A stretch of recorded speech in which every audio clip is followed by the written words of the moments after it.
Gulf কান্ট্রিগুলোতে অনেক বাংলাদেশী যুদ্ধ সংক্রান্ত পোস্ট সামাজিক যোগাযোগ মাধ্যমে করার কারণে বা বিভিন্ন দেশকে সমর্থন করার কারণে বা হামলার ভিডিও ধারণ করে সেগুলো পোস্ট করার কারণে প্রায় 200-রও বেশি বাংলাদেশী গ্রেফতার হয়েছে। অতি উৎসাহী হয়ে এই কাজগুলো করেন না। এমন অবস্থাতেও অনেক বাংলাদেশী এয়ারপোর্টে ভিড় করতেছে গালফ কান্ট্রিগুলোতে যাওয়ার জন্য। সৌদিতে একটি বাংলাদেশি ক্যাম্পে মিসাইল আছড়ে পড়ে। কি একটা বিভৎস অবস্থা! এই সোনার দেশের বীরেরা বিনা যুদ্ধে জড়াইয়েই জান দিতেছে। কেন এটা ভুলে যান যে আপনারা গালফ কান্ট্রিগুলোতে আছেন, প্রবাসীরা টাকা পাঠাইবো আর এগুলো এরা পাচার করবো।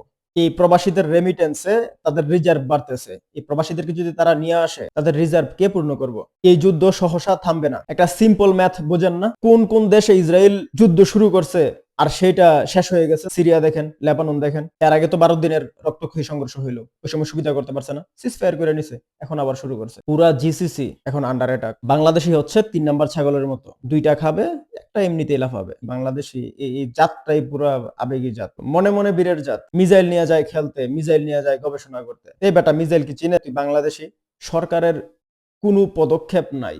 আমরা কেমন জাতি? তাদেরকে নিরাপদে সরানোর কোনো ব্যবস্থা নাই, তাদেরকে ফিরিয়ে আনার কোনো ব্যবস্থা নাই। বাংলাদেশের প্রপাগান্ডা মিডিয়াগুলা নির্লজ্জের মতো এগুলা নিয়ে তারা কোনো প্রশ্ন তোলে না। এগুলা নিয়ে প্রশ্ন করলে চাটাচাটি কি করবে? সোনার দেশের ভাই বোনেরা যে যেখানে আছেন নিরাপদ অবস্থানে থাকেন।